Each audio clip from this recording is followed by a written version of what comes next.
You're eating a burger. It's perfectly cooked. It tastes exactly like every burger you've eaten before. But inside the meat is a protein folded into the wrong shape. It's not a virus. It's not alive. You can't cook it out. And once it reaches your brain, it will turn every healthy protein it touches into a copy of itself until there's nothing left but holes. 100% fatal. No cure. Welcome to Diagnosis Glitch.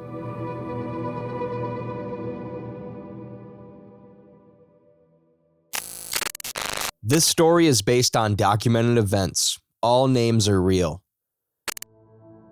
It's August 1994, and an 18-year-old boy named Stephen Churchill is driving his mother's Ford Fiesta through the English countryside near Devizes, Wiltshire.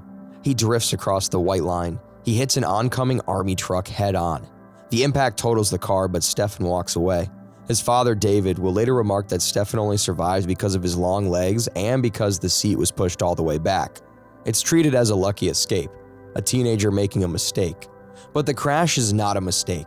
It's the first external symptom of something fundamentally wrong inside Stephen's brain. Stephen is a bright kid. He has 12 GCSEs.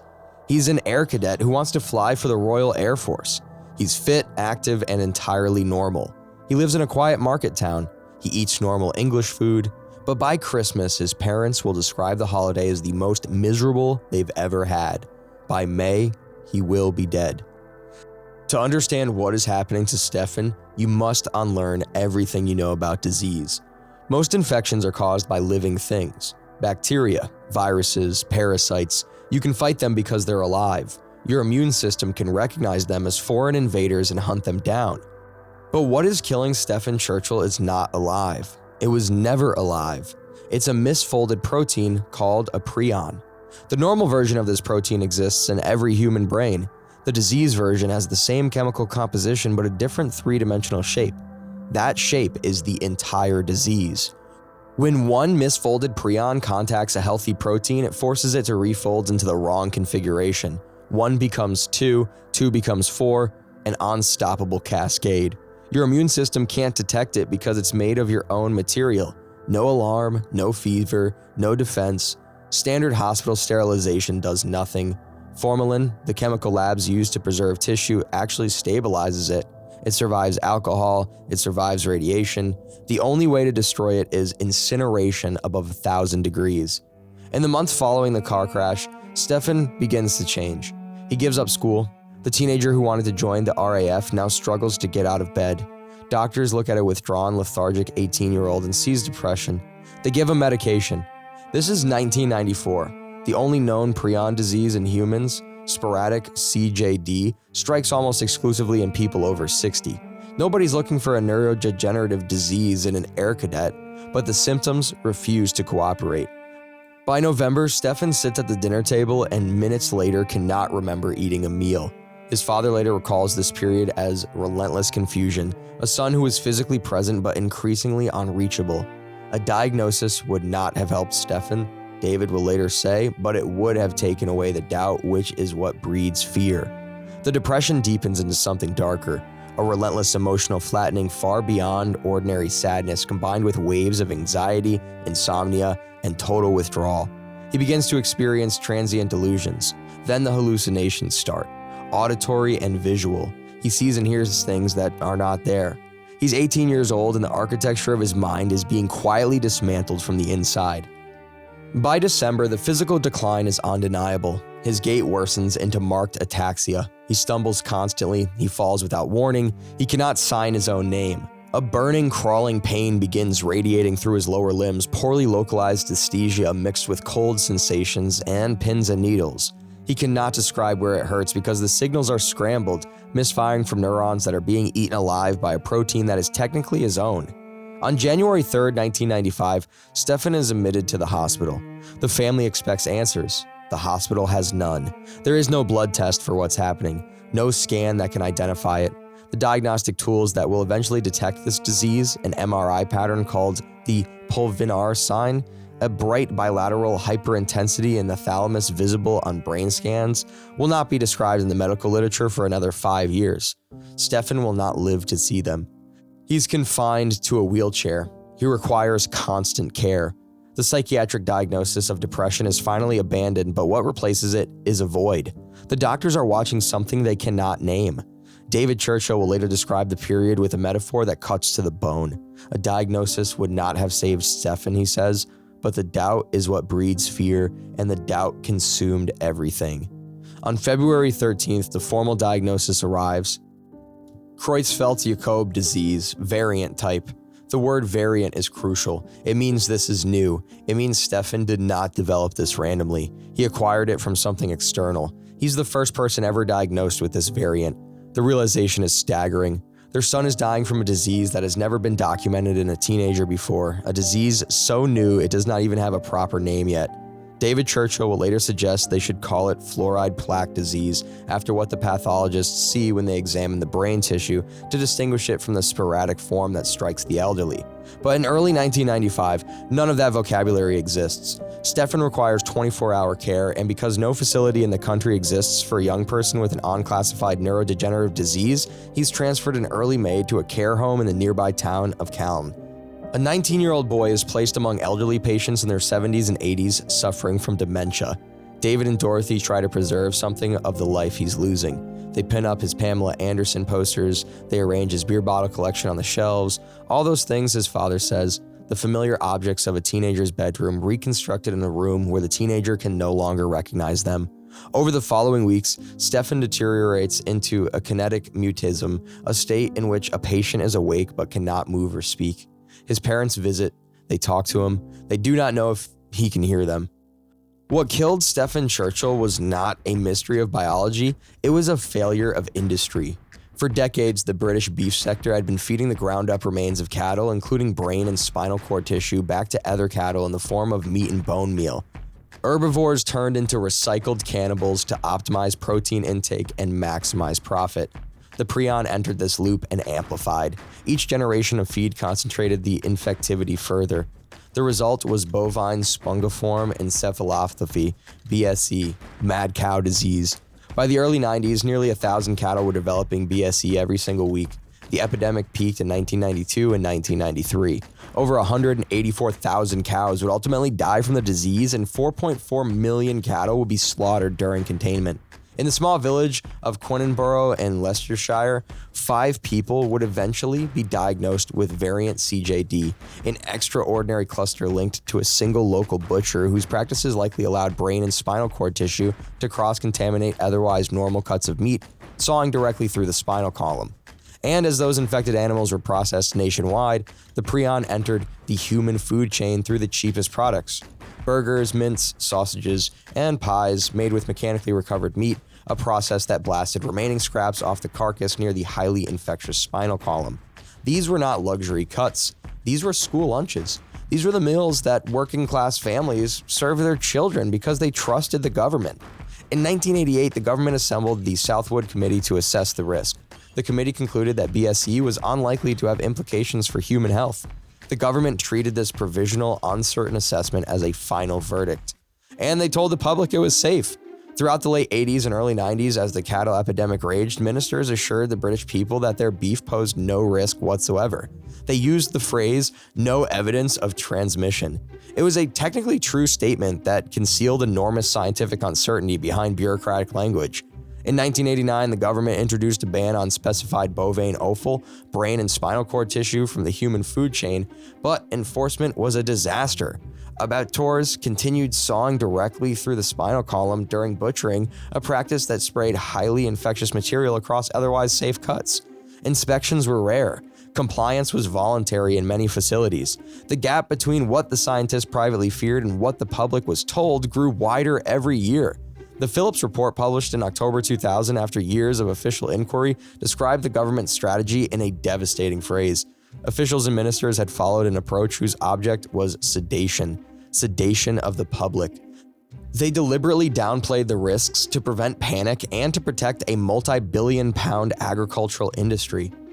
Sir Donald Aikson, the chief medical officer for England, would later admit to the inquiry that government statements should have acknowledged an element of uncertainty due to incomplete knowledge. But by the time of that admission, the damage was irreversible, and in one of the most grotesque displays of political theater in modern British history, on May 16, 1990, Agricultural Minister John Gummer staged a public relations stunt at the East Coast Boat Show in Ipswich. Surrounded by cameras, he held a beef burger to his 4-year-old daughter Cordelia's face. She recoiled. He ate it himself and told the press there was no need for people to be worried. Beef can be eaten safely by everyone, both adults and children, he declared. When he was later called before the BSE inquiry in December 1998, Gummer did not apologize. He stated he would not have told the public that beef was safe unless he had eaten it himself or fed it to his children. 5 years after his stunt, Stephen Churchill was dead. 7 years after it, with more victims emerging, Agriculture Minister Douglas Hogg stood in the House of Commons and said British beef and beef products are the safest in Europe. They can be eaten with total confidence. This was February 1997, nearly a year after the government had already publicly admitted the probable link between BSE and human death. Even their own confession did not stop the reassurances. The Gummer stunt became the defining image of the crisis. Its irony would turn dark beyond imagination when Elizabeth Smith, the 23-year-old daughter of one of Gummer's close friends, a retired vicar named Roger Smith, died of variant CJD in 2007. Roger told the Telegraph that Elizabeth rarely ate burgers as a child. He estimated her consumption at about 1% of the national average. It did not matter. But the horror did not stop at the food supply. The Prion had found a second route. Because there was no blood test for the disease and because the incubation period could stretch across years or even decades, people who were silently carrying the misfolded protein donated blood, and that blood was transfused into other patients. 4 confirmed cases of variant CJD were transmitted through blood transfusion in the United Kingdom. 3 symptomatic and 1 discovered only on autopsy when the patient died of unrelated causes and the prion was found lurking in their spleen. These transfusions occurred between 1996 and 1999. One recipient developed symptoms 6.5 years after receiving the contaminated blood. Another nearly 8.5 years later. The disease was patient. It waited. And the terrifying part is that there is still no validated clinical test that can screen donated blood for prion contamination. The technology simply does not exist. On May 21, 1995, Stephen Churchill dies at 19. His death certificate reads natural causes. It takes the Churchill family 4 years of campaigning to secure an inquest. In January 1999, a coroner in Chippenham records a verdict of death by misadventure. Expert testimony from Dr. James Ironside of the National CJD Surveillance Unit confirms Stephen likely contracted the disease from a single contaminated meal. The government's admission of the BSE link came 10 months after Stephen's death in March 1996. David Churchill describes it with quiet fury. It's as if Stephen had been killed by a hit-and-run driver, he says, and then 10 months later the police come and say, by the way, we have arrested so-and-so who lives down the road. Dorothy is more direct. This disease was man-made, she says. It should have never happened. Together, they co-founded the Human BSE Foundation, building the helpline and support network that did not exist when their son was dying. Stephen's death was supposed to be the lesson. 3 years later, a 12-year-old girl named Zoe Jefferies went to bed one person and woke up a different person. She withdrew completely. She cried inconsolably. She became unable to walk. Despite everything that had happened, despite the national scandal, despite the government's own admission, doctors diagnosed her with a psychological reaction to her father's recent death. They prescribed antidepressants. It took a full year for specialists to identify variant CJD. When cameras visited her home in October 2000, shortly before her death at 14, Zoe lay motionless in bed, surrounded by posters of Leonardo DiCaprio, while her 3 younger sisters took turns stroking her hair. Her mother, Helen, who carried the guilt of feeding her children cheap beef burgers and shepherd's pies when Zoe was small, said 5 words that became the epitaph for the entire crisis. I really do think she has been murdered. 178 people died of variant CJD in the United Kingdom. Worldwide, the count exceeds 230. A landmark 2013 study published in the BMJ analyzing tissue from roughly 32,000 individuals estimated that 1 in 2,000 people in Britain may still be silently carrying the misfolded protein without knowing it. That's roughly 30,000 people walking around with a ticking biological clock and no way to check it. For decades, anyone who had lived in the United Kingdom for 3 or more months between 1980 and 1996 was permanently banned from donating blood in the United States. Canada, and Australia. Those bans have only recently been lifted, the US in 2022, Australia the same year, Ireland in 2019, with European regulators following in 2024. The bans were dropped not because the threat was gone, but because the blood supply needed the donors. For the first time in history, there's a drug candidate being tested against the prion disease, Ion 717, an antisense oligonucleotide designed to lower the production of the prion protein itself, is being developed by Ionis Pharmaceuticals. The trial, called PR Profile, enrolled 56 patients across its first 2 dosing regimens in 2024 and opened a third regimen in March 2026. The primary completion date is estimated for February 2027. The drug was born from personal desperation. Sonia Valba, one of the lead researchers, carries the genetic mutation for fatal familial insomnia, a hereditary prion disease. She and her husband, Eric Minikel, left their careers to become scientists and build the drug that might save her life. It's the first PRP-lowering treatment ever tested in humans, but the more immediate threat has already jumped continents. Chronic wasting disease, a prion epidemic in deer and elk, has spread to 36 US states and multiple Canadian provinces as of early 2026, including areas near Yellowstone National Park. The prion is shed in saliva, urine, and feces, and it persists in contaminated soil for years, possibly decades. Unlike BSE, which required industrial feed systems to spread, CWD transmits freely between wild animals. There's no vaccine for it. There's no containment strategy that works. In 2024, 2 hunters over the age of 70 from the same lodge died of CJD after consuming venison from a population known to be infected with CWD. The findings were described as suggestive of potential prion transmission from deer to humans, though definitive causation remains unproven. The lead researcher from a major NIH study on the species barrier said it plainly: "We think there is a low risk. We cannot say no risk." Meanwhile, the CDC's Prion Monitoring Unit, the only federal body responsible for detecting the next human case, faces ongoing budget cuts that threaten to weaken surveillance at exactly the moment it's needed most.